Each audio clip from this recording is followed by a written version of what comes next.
Like if we say something fucked, just tell me and I'll edit that shit out. It's an aggression interview. Everything's gonna be fucked. There you go, tagline.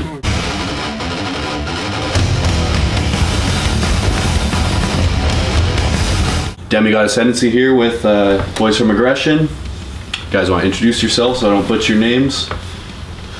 You go first. Most of yours I'm worried about butchering. My name is Denis Sasquatch Bart. Sweet. And I play guitar.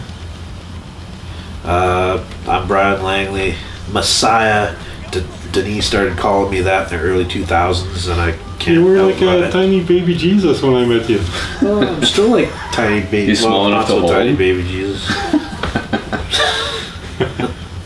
So, how's it going?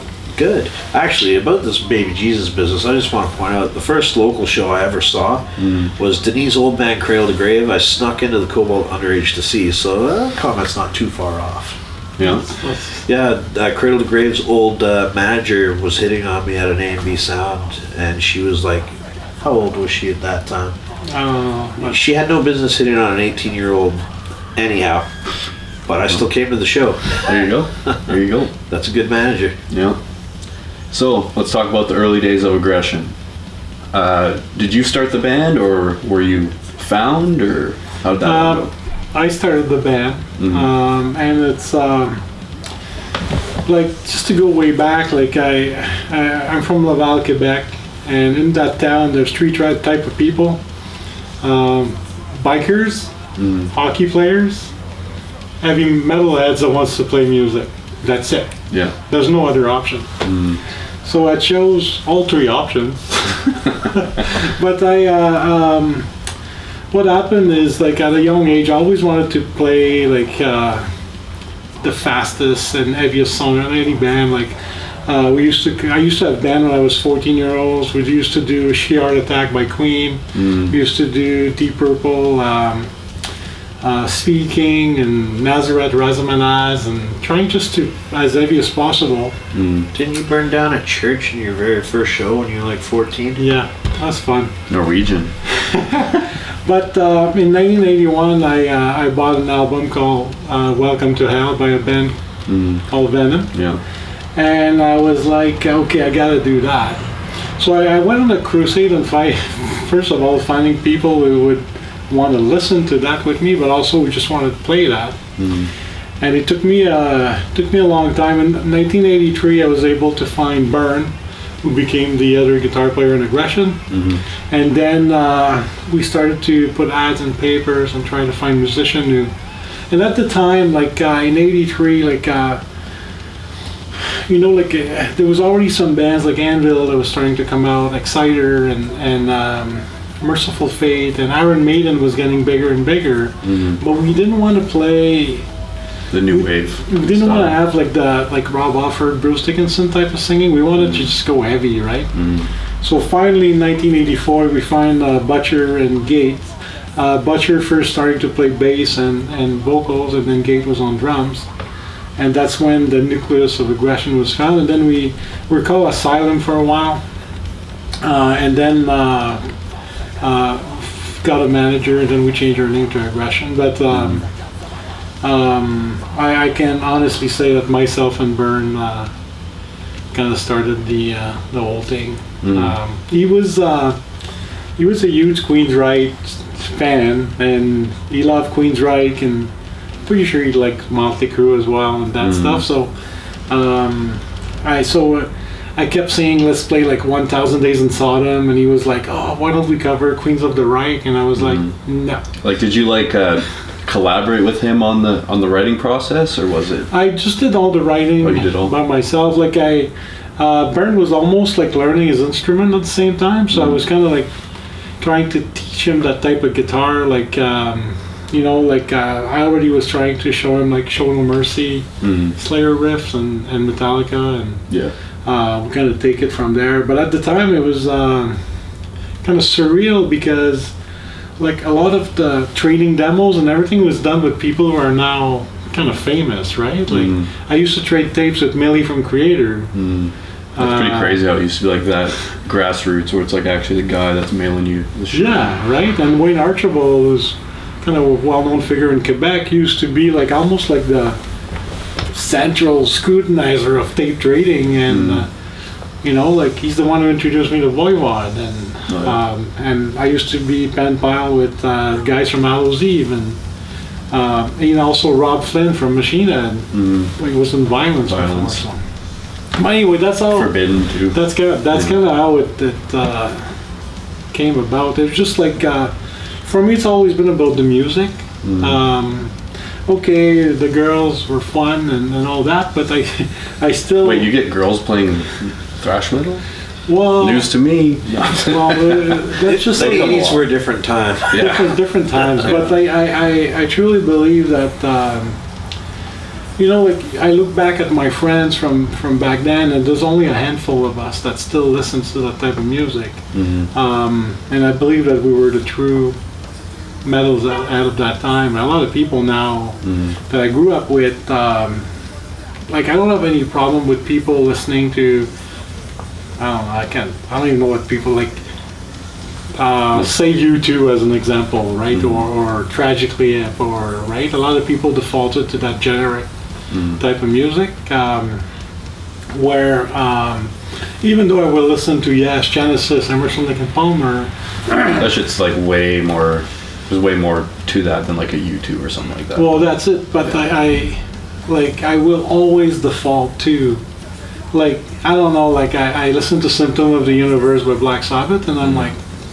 Jesus Christ, this is good. Well, I think when you listen to like a certain type of music, you can kind of tell if their heart was in it, or if they just kind of like put some music down to make money, right? So I think that's the difference a lot of the time. Well, yeah, so it's always been about the music, and then when I was able to found the right musicians that had the same passion, that it kind of taken off from there. Yeah, for sure. What was the climate of, like, it was Montreal, right? Yeah.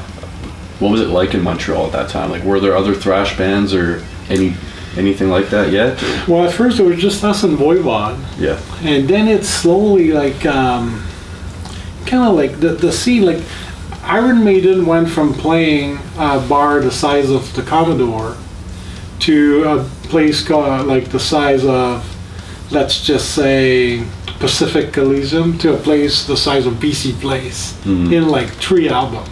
Yeah, it's pretty crazy. Which is now, today, it's almost, you never almost see that, right?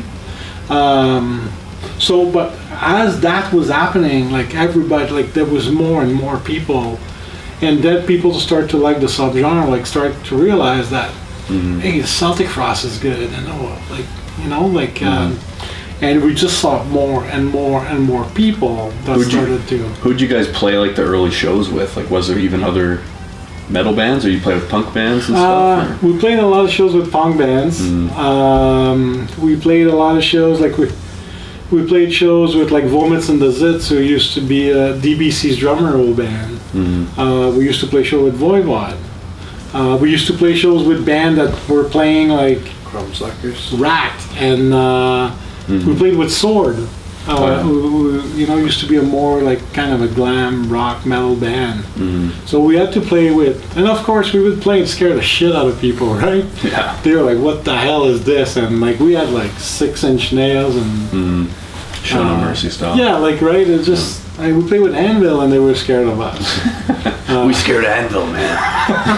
And they were backstage with their Speedo and their Chihuahua, and, like, our drummer was running after the Chihuahua with a knife. Like, it was just not proper, right? Yeah. Well, it wasn't supposed to be proper. But and then it started to grow. Like as an example, Flo from Cryptopsy used to be a little kid coming to see Aggression.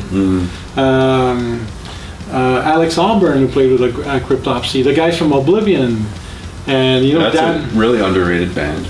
Oblivion. Really no one ever bands. talks about them. Yeah, awesome. And Pierre Romillard is a genius producer, right? Yeah. But, like, so all these people used to come see us, and we were kind of like the with Voivod. Voivod were like they started everything in Quebec, right? And then we just kind of follow, and we used to jam beside them, like, for, like, probably 2 years out of the 5 years of Aggression's existence. Pretty crazy. Yeah. Sounds like quite the time to be alive. Well, and lucky to still. Yeah. Very true. Yeah, so like you guys had like your first album ready, but then something happened with the label or whatever. Yeah, Forgotten Skeleton, right? I don't know. I think about those times so many times, and we made so many wrong decisions. Yeah, well, it's kind of hard when there's no blueprint back then, right? You just kind of going for it, right? It's just like, because right now, if you take a 6-month wait for an album, which we're experiencing right now, no, even longer. We recorded what, in April? We started recording the drums March, April? like this week last year. Okay. Wow. And I understand now the weight and the thing, and we shot for a label, we found a label, but you know what I mean? Like, back then, 6 months for like a 19-year-old kid, it's like 5 years. So we turned our back on our manager at the time, Johnny Hart, signed with his nemesis, enemy, Michel Mies from Banzai Record. But we... Forgotten Skeleton was so much better than Full Treatment in so many ways. Like, first of all, we realized we were there. We knew we were recording when it happens. Basic stuff, right? What was the production like? Like, was it like... Forgotten Skeleton was produced by Mike Amstad, who became Megadeth's live sound man. From So Far So Good So What all the way to Euthanasia. So the sound, the performance is crisper, the sound is more thrash, and I truly believe that if that record would have come out in 1986, as it was intended to do, you'd be talking about aggression like the likes of Nuclear Assault and maybe Cryptic Slaughter and right?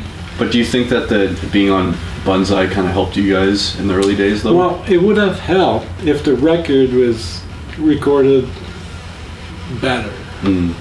Like, I mean, to be honest with you, by 1987 when we came out, half the band could barely walk. Like, we were just like the drinking, like shadow of ourselves. No, we were just so like drugs and alcohol, and problems with the law at the time. Like, it was very difficult to keep the band going. At Cactus Pete and Doug, like, imagine Doug was a solid guy back then. But anyway, they kind of was trying to make me and Gate more accountable and show up for practice and have money for jam space and show up, but we were not able to function. I don't know how like Keith Richard, Ace Frehley, and these guys kept instruments. But like some people just have it; they can play wasted. Well, like yeah, but I keep everything going. So that the entire period of time could have been so much more better if we would have been more mature, and just realizing the opportunities we had, and we shot ourselves in the foot so many times at that time, like just making wrong decisions and so imagine we went to record Full Treatment, and the producer was a folk legend in Quebec. So the relationship was the same as if Slayer would have got Bob Dylan to produce. Just had like no clue what he's kind of going for. What he would like, because when we start playing, the entire board was rad, peaking. So the guy was like, "What is this?" Like completely, like so far away from understanding anything that was happening.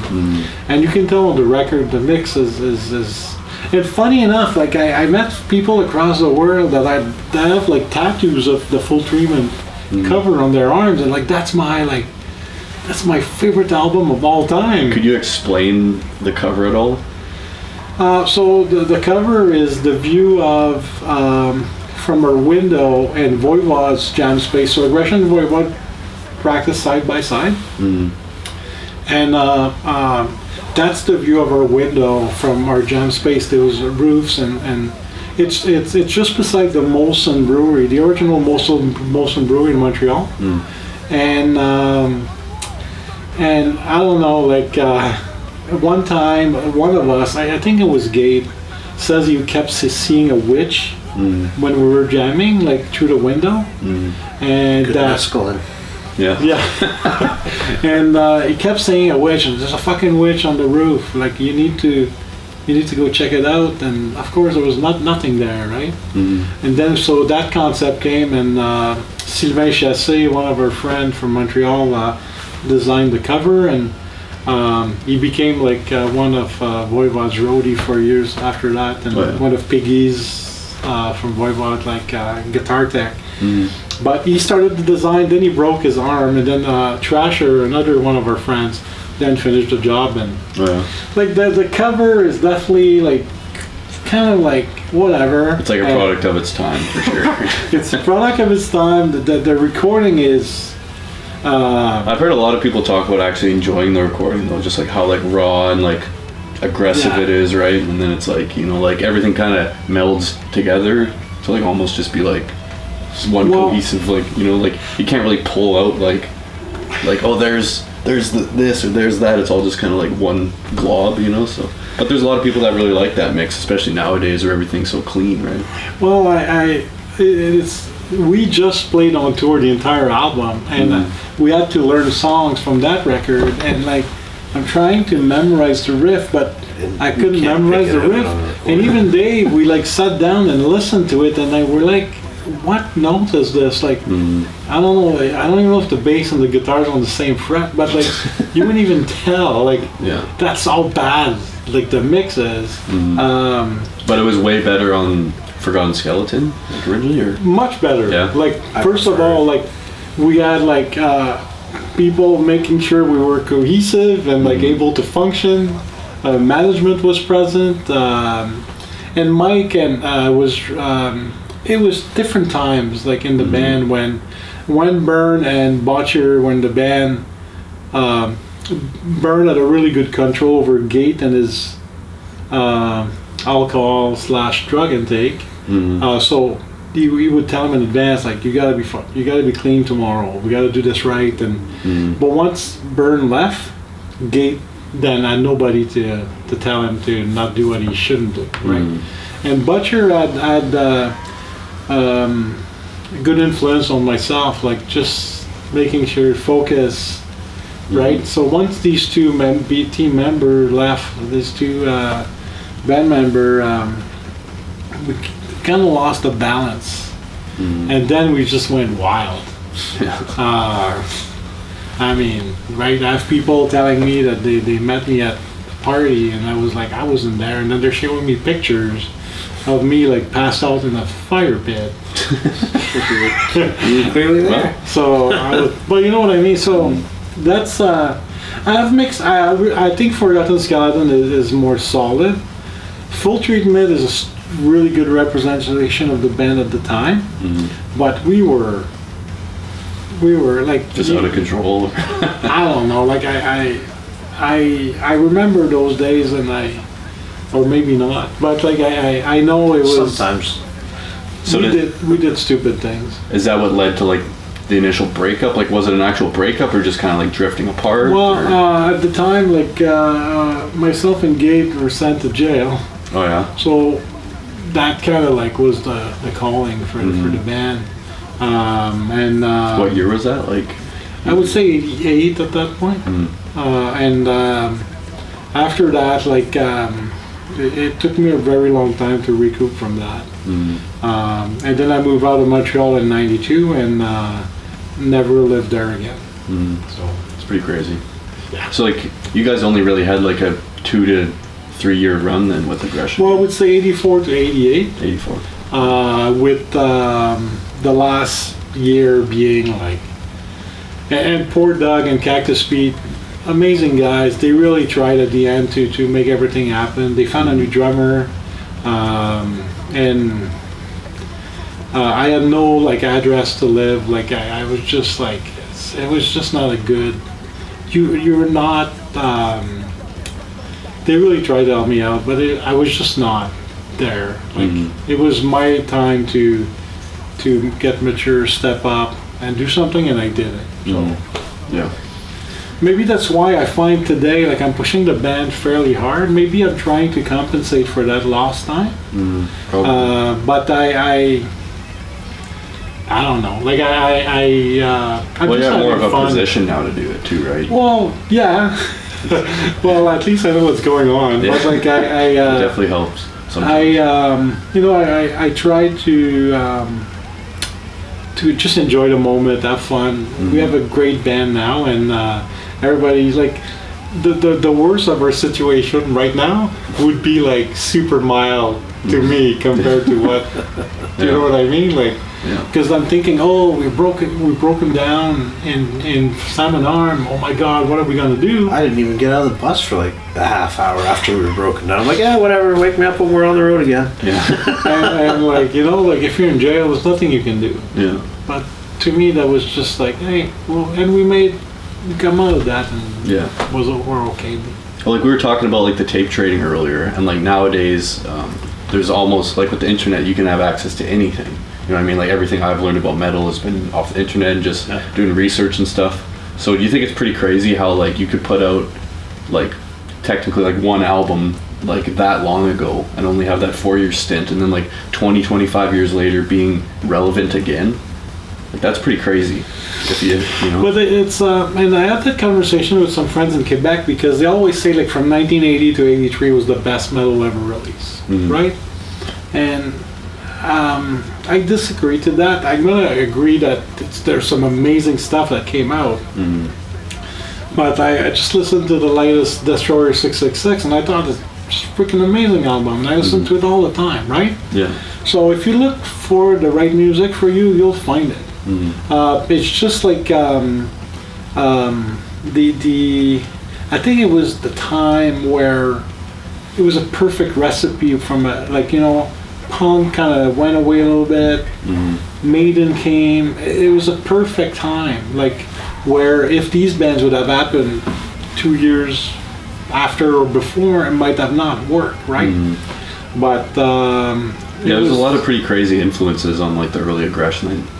You pick out like just like the speed of the riffing and everything like that, and there's obviously like a lot of like punk influence in the vocals for sure. I even think there's like borderline like violence parts almost in some parts on that first album. And I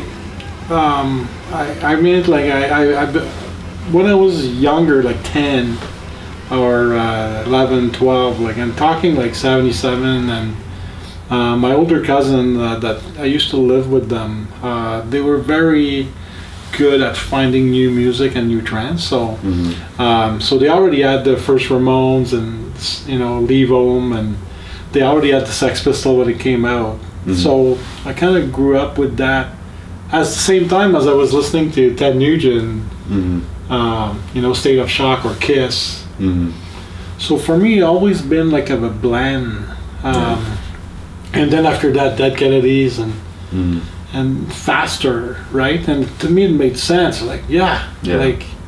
So I learned how to play guitar through those type of band, more like the punk stuff than the metal stuff, because I felt like I couldn't play the metal stuff.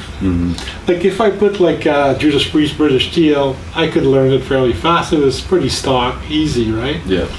But I was listening to say like Black Sabbath, Mob Rules, and tried to decipher Voodoo or that's not more like intricate, like knowledge is needed almost. Where like in punk you can just kind of go. Plus, I didn't have the tuning knowledge like until like I heard Van Halen Unchained and saw him live, like doing the big string and like I didn't even realize, and I was listening to Queen, Fat Bottom Girl, that Brian May was already doing that, and then that Keith Richard was never tuned like a normal person his entire life. Like you're a kid, you don't know, you don't have tablatures, you don't have internet, you can't. So I have to pick it up by ear, and then I would go to the show and look at the guitar player play and be like, what? Like Black Sabbath as an example, all my friend and I would play Symptom of the Universe on the Big E Open, right? Then I go see Black Sabbath and I realize he's doing it in G position. So I was like, what? So then I realized... You're playing it wrong. You're wrong, Ayomi. But then I realized that he was actually like a step and a half down. And that's why like I wrote that song called Final Massacre, where I dropped the big string all the way to a B. And we wrote that in like 85, 86. Right? So it was always, I really like thinking like, how can we make it heavier, right?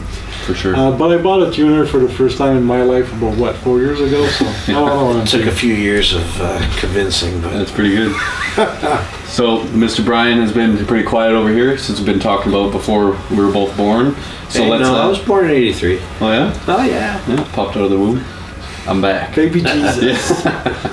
So let's talk about how you joined the band and how you got into this whole aggression. I didn't have a choice. Yeah. No.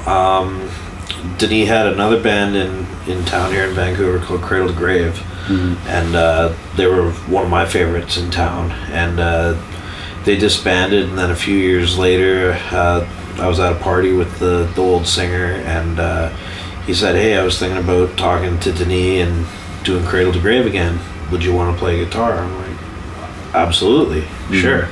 And so I played in Cradle to Grave for a couple of years with Denis, and then just one practice when he showed up on time that day.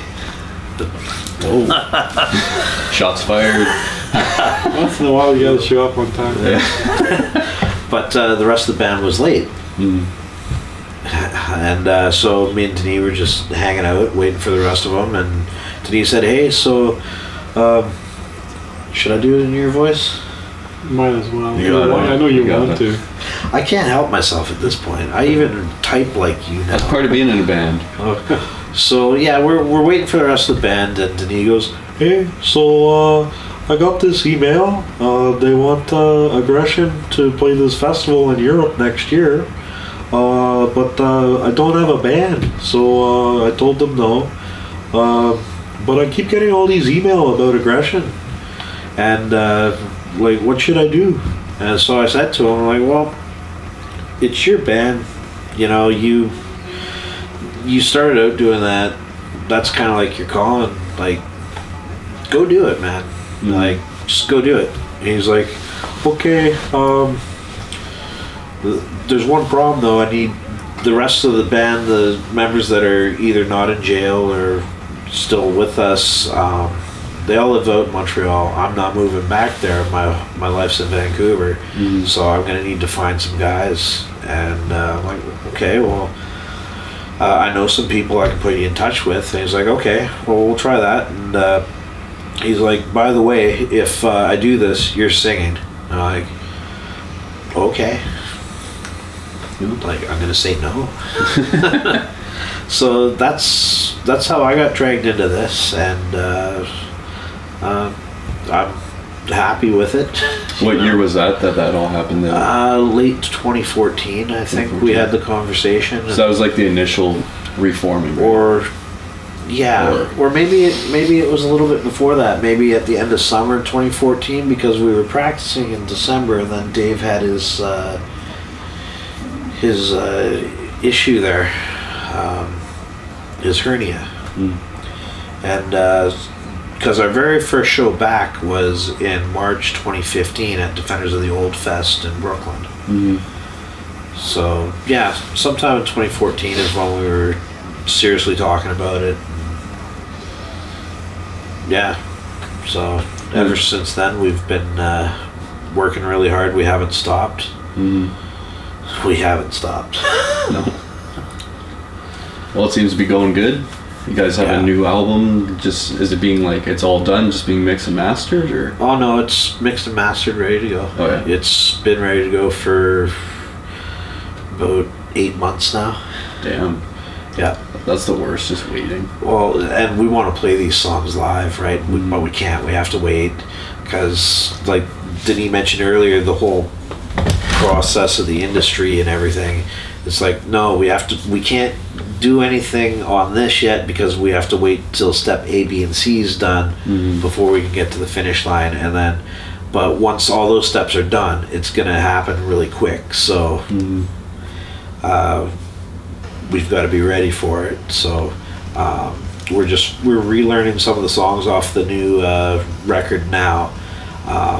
Because we haven't played them in 8 months. Well, because we haven't played them in so long. And we're just getting them ready so that we can put them into our set this year, because that's going to be happening with shows and festivals and things that we have coming up. So sweet. So your guys' last tour there was a pretty. I heard some stories. They're all true. Yeah. So there was some pretty big hurdles on that tour. We knew out of the get-go before we even left for that tour that it was going to be a shit show scheduling wise. Yeah. And it did not disappoint. It was fun. So how did it begin? Well, we checked the oil.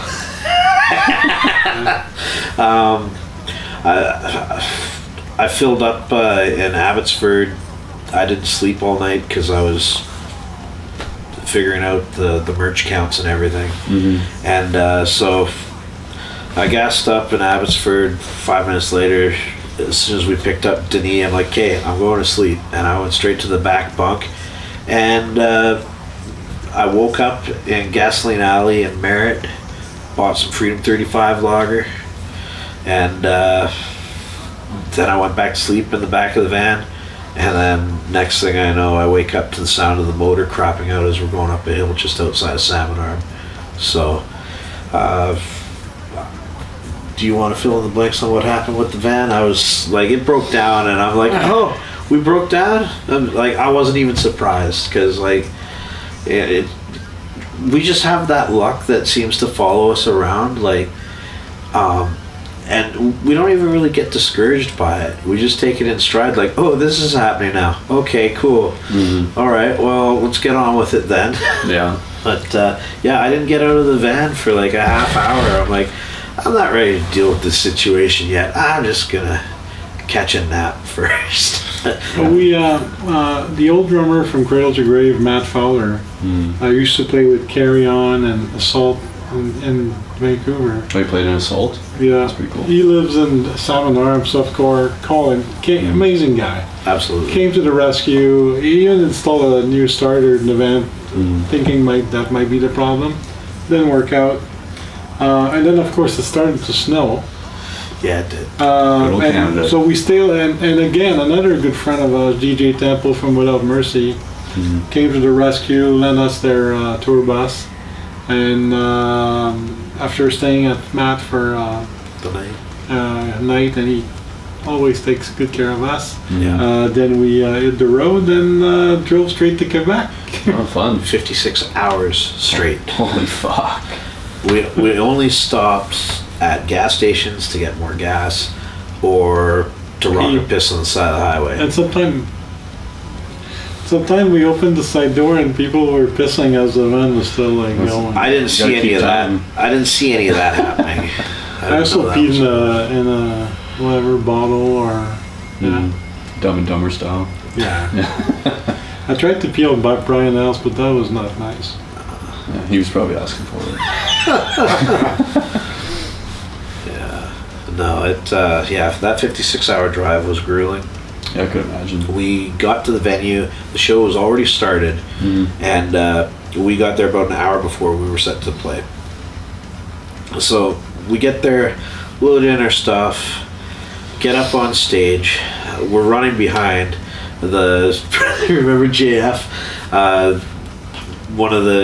One of our good friends, JF, was he booking that show? His stage manager. Okay, so our buddy JF, stage manager, he knows we just drove 56 hours. We're bagged, right?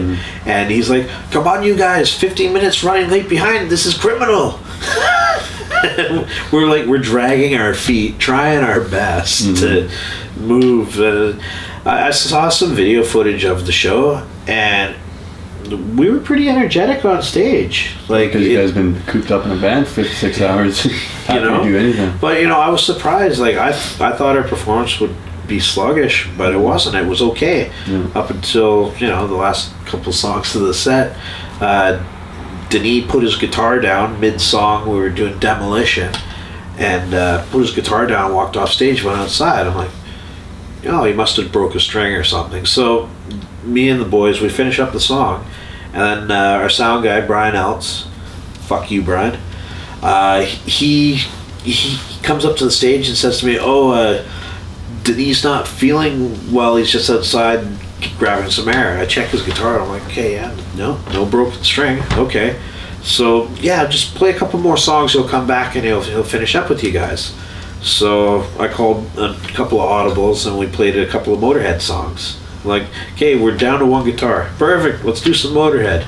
So we do the 2 songs, and Denis, still no sign of him. And Brian else comes back to the stage. He's like, yeah, no, we've called the hospital, or the ambulance is coming to get him. Let's call it a night. I'm like, yeah, okay, let's do that. So, you know, we still played a 14-song set, so hopefully the crowd wasn't choked. That, you know, that hopefully they feel like they got their money's worth still. And yeah, turns out Denis over here had a stroke on stage. Crazy. So Fun. yeah, so he spends the night in the hospital in Montreal. We go back to JF's house where we're spending the night. JF's an awesome dude too. We know a lot of really great people throughout Canada. Well, everywhere really. We've been really fortunate. We've met really cool people that help us out so much. So we're all at JF's for the night. Denis spends the night in the hospital. The next night we're playing at Catacombs. And okay, well, we got it on good authority that Denis is going to get discharged at 2 in the afternoon. He'll meet you at the venue. Oh, okay. So we go there. Denis shows up around 3, an hour late. Not unlike you. You know, I just had a fucking stroke. Like, give me a break. So he shows up and we do that show without a hitch. That was a really fun show. And then we just continued on and did the rest of the tour. Like, a little bump in the road. Yeah. Was that the end of the bullshit on tour? Was it all good after that, or? Oh. Like, I had another stroke in Saskatoon. Oh shit. But whatever. At that point, I was getting used to it, so I just kept. Well, we didn't know at the time that he was having strokes either. Yeah, I just was wondering why my left hand stopped working mid shows, but anyway, after that, it kind of, like you're just like trying to feel your body and try to react to whatever's happening, right? But some of the, we had like crazy weather, like we had like blowing blizzard in Rimouski, Quebec. Every time I drove, every time I got behind the wheel, like they gave me the graveyard shift. So every time I'm driving, it's between 2 a.m. and 7 a.m. Worst shift ever. And we're touring across Canada in November. Dark blizzarding. Yeah, it's like we're driving somewhere, I don't know, somewhere back east. And I'm driving the truck or the van, whatever. And everybody's asleep. And they all just seem to wake up at the same time. And they look outside like, why are we driving so slow? And you couldn't see street lamps, you couldn't see anything. It was just my headlights and blowing snow across the highway. And they're like, oh, that's not good. I'm like, don't worry, nothing's fucked. Go back to sleep. We also had some great show with amazing attendance. Yeah. I mean, we had some shows like where there was nobody, you know. Of course, there was a blizzard outside, but you'd think they'd be used to it. Yeah. But it was the first storm of the year, pretty much, so they all people staying inside. We even did one show. We didn't even call ourselves Aggression. We were the John Power Experience. Oh yeah. Because we played our bass player John's hometown, and a lot of his high school buddies came out, friends of the family. That was a lot of fun. That show. Disciples of Power. Kinda, yeah. But you can't say that. You'll get sued. I don't know. Me and Hart are pretty tight, actually. Oh, okay. I know him from Medicine Hat. Well, you can get away with it. I know 5 or 6 guys in Alberta that are you from can't get away with it. Not from, but I lived there for 10 years. Oh. Actually, I met Hart because we used to go to Arcade Records after high school, and then me and my 3 buddies would go through endless amounts of tapes and buy anything that looked like any kind of thrash or whatever. Do you know Liam Morgan? Name rings a bell, but yeah, he's the drummer from Medicine Hat. Oh yeah, good friend of ours. Yeah, maybe if I saw a picture, I might know him.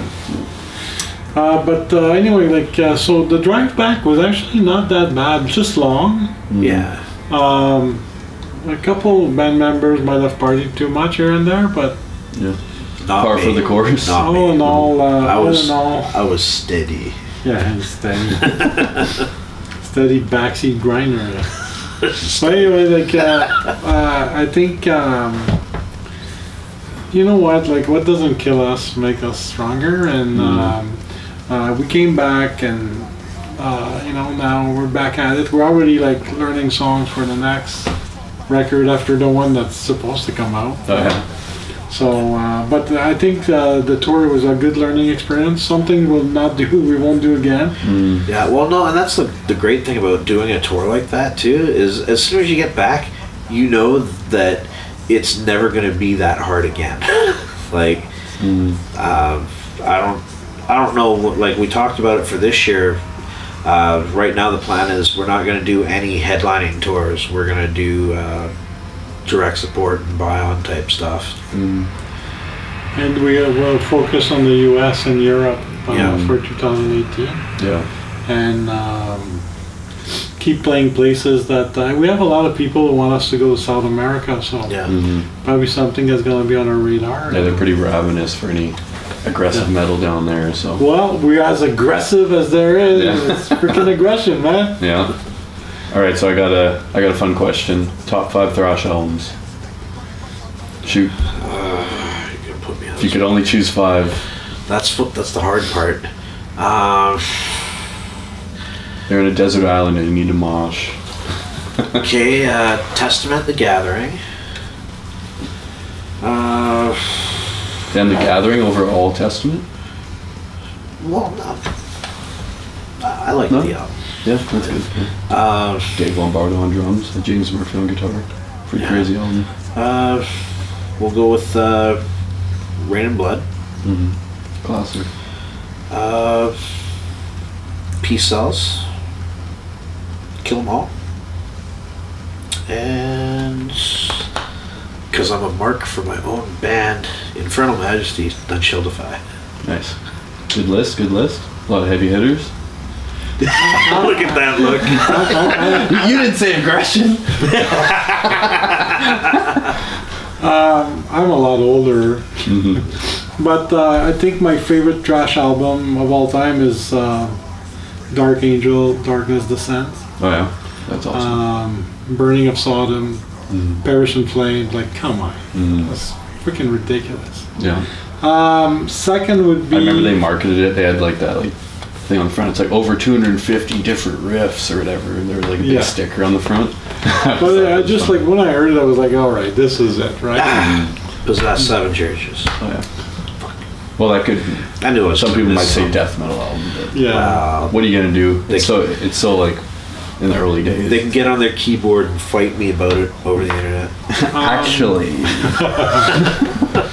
So second would be Slayer Hell Awaits. I saw that tour. It was ridiculous. One of the best albums ever. Like we saw Down They Sleep live, and me and Byrne and the other guys in the Aggression were like, this is it. This is it. Down They Sleep. It's about vampires. Creator, Endless Pain. So good. Destruction, Infernal Overkill. I was just thinking Destruction too. Love Destruction. Good Friend with Schmear. It's kind of funny. Yeah.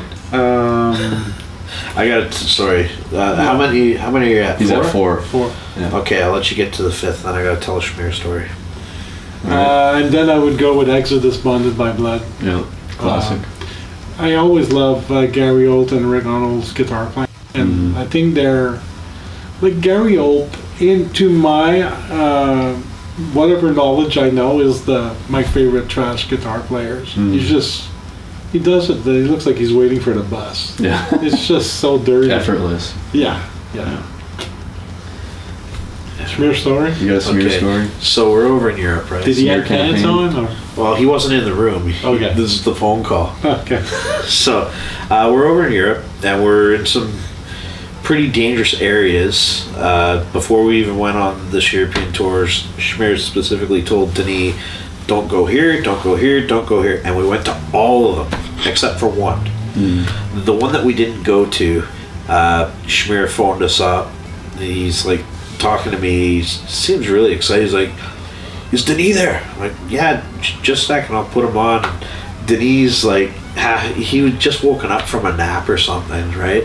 And I'm like, "Hey, it's Schmear, man. He wants to talk to you." And so Denis, like, picks up the phone. He's like, "Nailed to the cross, motherfucker!" Right? and you just hear, like, it wasn't on loudspeaker, but Schmear, like, yells on the phone, "Yeah, how about nailed to a fucking jail cell in Serbia, fuck?" Yeah, that's my Schmear story. Pretty good? Well, at the time there, that whole situation was pretty fact, and I think we probably would have approached it differently if we were in that situation again. But I still look back on that phone call and laugh now, because like Denis, like, not a care in the world, you know, and he's like, "Ah, man, nailed to the cross, motherfucker."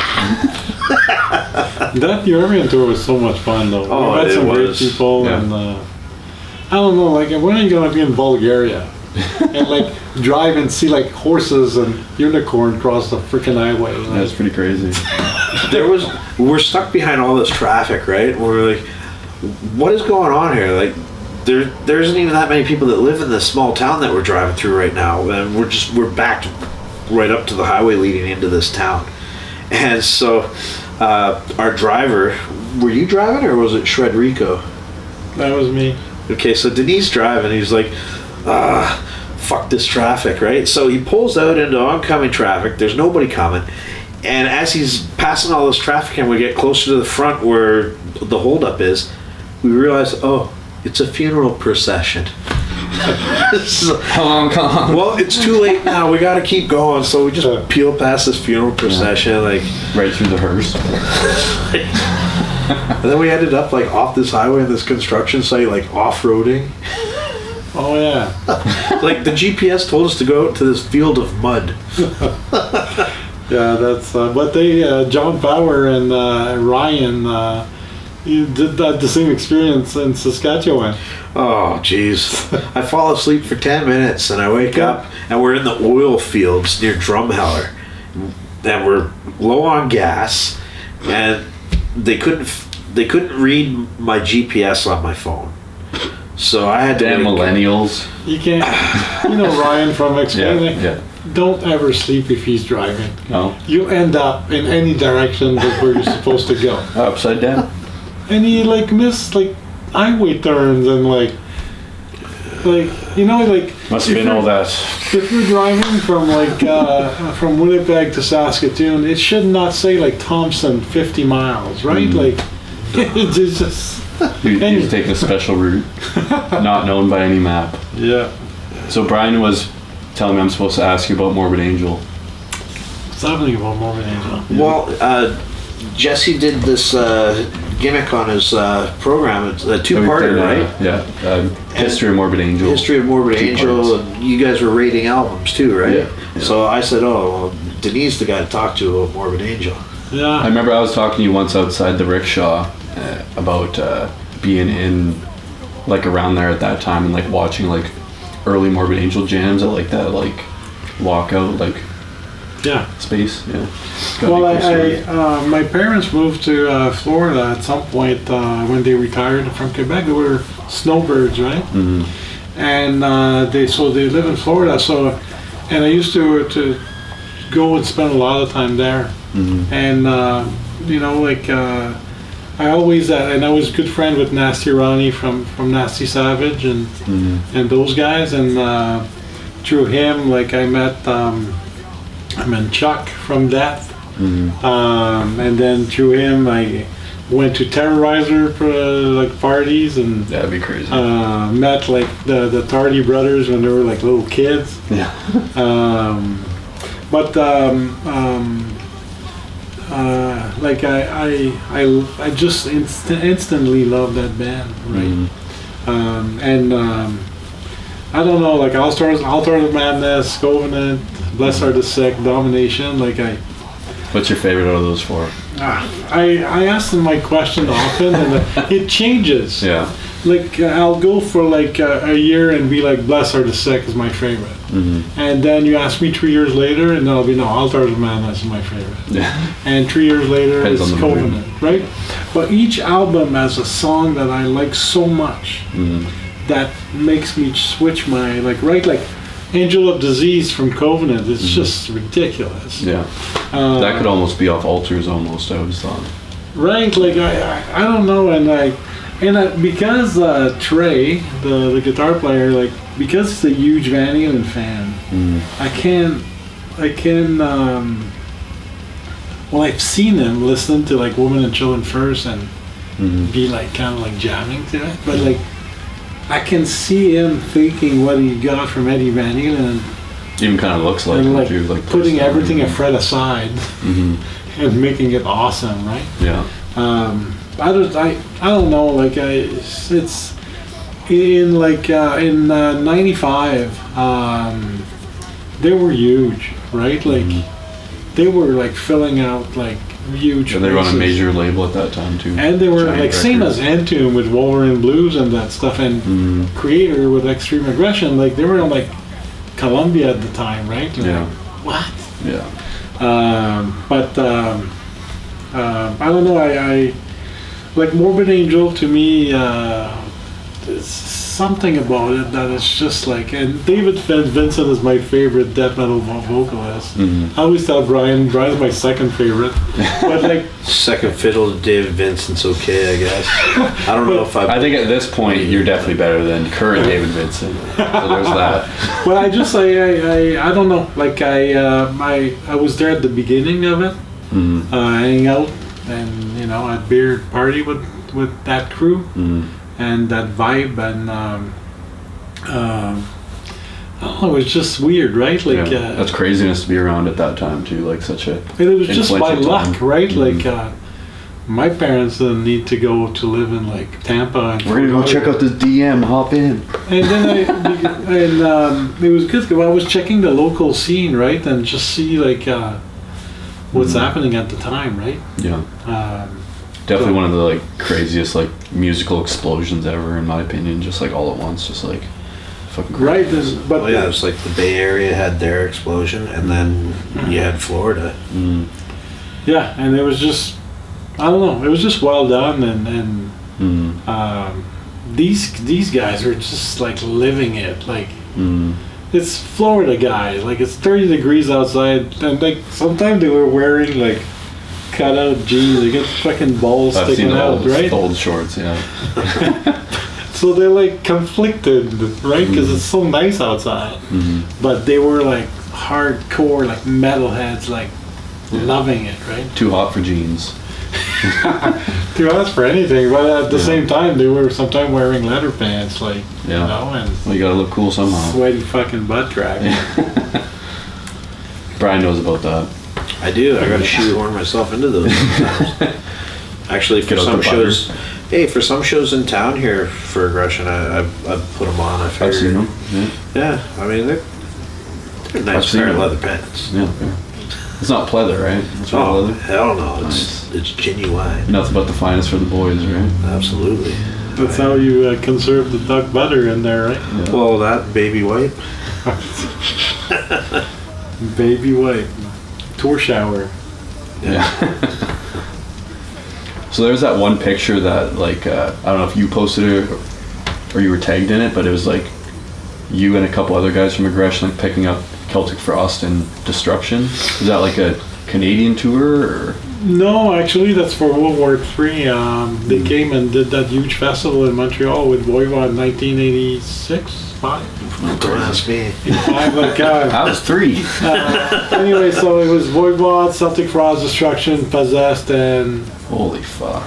It was the other band. Sounds like one of Nasty Savage. Wow. Yeah. That'd be like one of the coolest shows ever.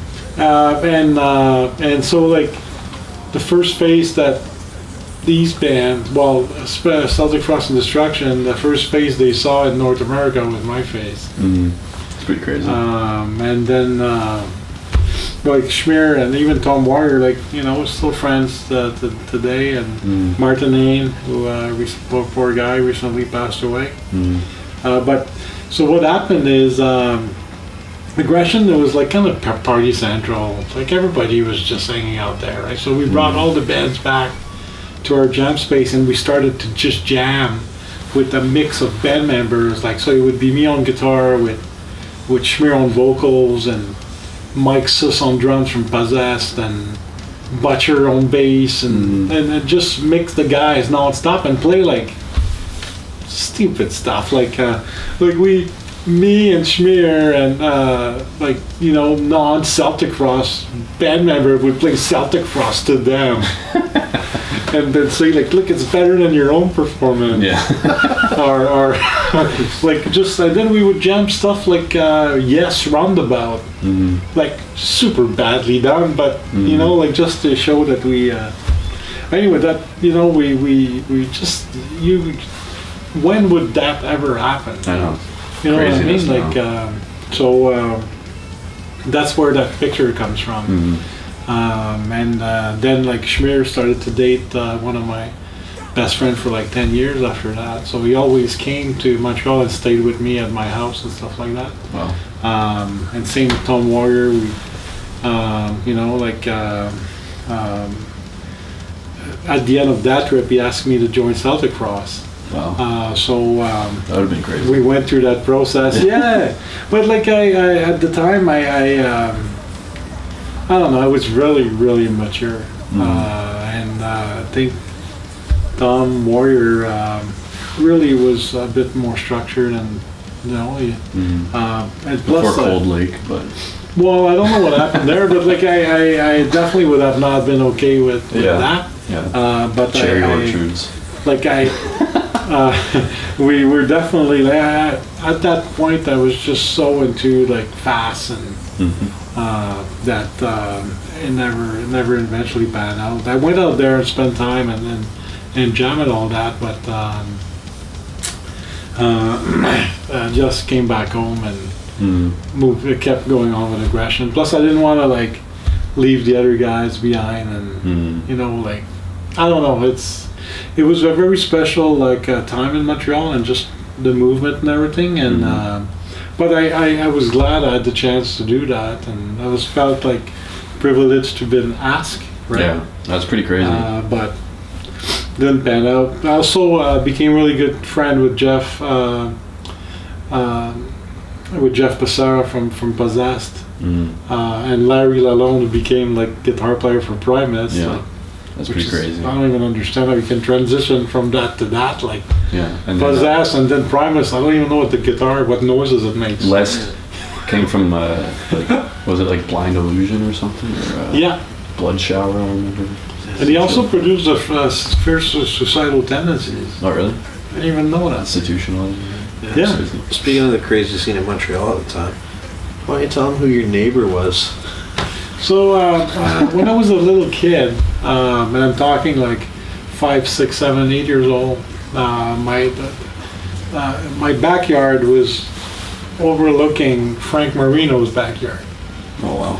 So I was always seeing this guy hippie with long hair playing his SG with no shirt on, and his freaking amp outside soloing like stupid, like no. And my dad, shut up, and like, and plus at the time, like, he had a Dodge Duster, and I used to like do like fucking skid burn like down the street, like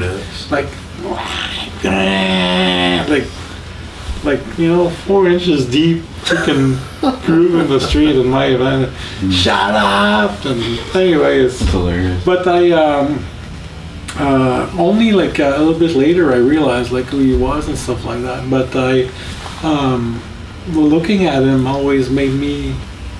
I always thought he looked cool. Like he had a kind of little mustache pinch and long hair, and his backyard, and like probably fried out of his mind. But like your dad's like, don't look at him. I just thought it was cool, right? And then the soloing, and it was like there was surrounded by girls. I was like, I gotta get living the dream. One of those guitars. Yeah. How random is that though? Pretty fucking random. You've been all around. It's just that's my life, man. It just happens. Yeah, pretty crazy. Well, I think probably time to wrap it up here. Yeah. Well, thanks for coming out. Very interesting Thank you story. so much. We got some good ass shit there. Oh yeah. So keep it tuned to Aggression in the coming years. And when's ballpark of when the new album's gonna come out? Or I would say what? April, May. Yeah, April, May. all right. The so good thing is check we're it already out. taking care of the next one after that, Yeah. which should be, I don't know, faster. Yeah. But the record deal hasn't been announced yet. Oh. Nobody knows who it was signed with. Mm. We can't even say anything. Yeah. Very secretive. So Yeah, we got all kinds of stuff happening, but you know, we just can't move on any of it. Yeah. Yeah. Waiting with bated breath. But once the announcements start coming, then everything's going to happen really fast, and you know, hopefully we're going to catch everybody off guard by surprise, and our names just, you know, we're going to be everywhere doing all kinds of things. Gonna be everywhere and be in everything. that's his job. Oh yeah. Well, He's always in everything. I heard the story when the camera was off.